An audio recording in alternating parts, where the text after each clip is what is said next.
How you feeling tonight? I'm good. You're I'm good? good. How are you? I'm excellent, man. This is a little out of my comfort zone. I usually just do the lighting, Oh, okay. Yeah. you know, but I think I'm doing okay with Nice, interviewing. nice. Yeah. That's awesome. How long have you been doing theater for? And describe some of your roles. Well, I've been doing theater since I was a little kid. Whether I was 4 or 5, I was originally in this little group. It was really cool called the People Garden, and it was a group of young kids. This guy Paul, who would take us all together. He wrote this really cool play about like school bullying and stuff. This was when we were younger. When I was like maybe 9 or 10, it would be a group of us that would come and we'd all in these parts, and we would go to different schools across the tri-state area, and we'd go and perform these things. And from then, with the Scalzos and Lighthouse Productions, I've always tried my best when I have time to get involved with the stuff that they're doing, because I think they write really great stuff, and they make a really cool product that's just fun to be a part of. So what's your role in Ransomed? The role in Ransom I play is hostage number 4.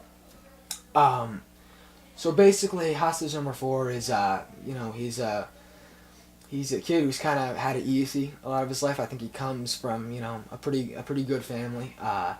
He's used his athletic abilities and his looks to kind of get him a certain ways in life. He's kind of had things handed to him a lot of ways, and I think in this, he gets to a point where that can't get him any further, and it needs to be an internal change, and whether or not he can make that change for himself and make that internal turnaround, will be up to him, and we'll see if he's able to do that and get past just his talent.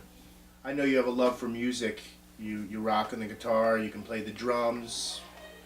I mean, how does that help you in theater and film, being a musician? Yeah, I love guitar, I love music. I think, it's all art, if you look at it that way. I think, I heard someone say once that art isn't a science, but we make it that way. With music, it's what you hear, but we make chords, we make it numbers and patterns and stuff. So as an art, there was someone eventually that understood this art and made it in a science to teach others. And then, it's up to that person. Some of them just keep it as a science, keep it as a math, but then some people take that information and they convert it internally back into an art. It's what it is with music, what defines someone from, a robotic drummer to a really talented drummer who feels the beat of the music. And I think it's the same with theater. There are rules, there are technicalities that if you learn can be really helpful.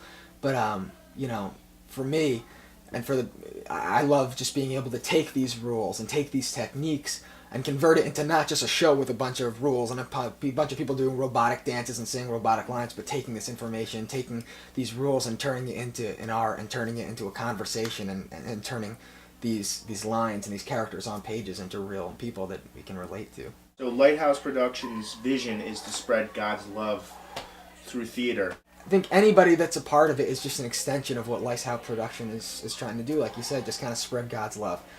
I don't think anybody's intention is to shove any kind of message or agenda down anyone's throat. It's just about coming together and say, we're going to take our time just to do something, just to entertain you really, and just to kind of tell a message that we believe, tell a story that we believe, a lifestyle that we choose to live, and, the things that come along with that, the benefits that can come along with choosing to live a certain way that I think we kind of express in the plays and the works that we do. Is there any pre-show rituals you do, or anything you do before you get on the pre-show rituals? Any weird things you do? Any weird things? I always have my script just off to the side, and I read it. Every time, right before it starts, I just instantly forget everything. Always, I can never remember a single line, and I just have to trust that when I start saying the first couple words, it'll all come back to me. So there's always that mini panic attack, but you just gotta trust it. It'll come back because it always does.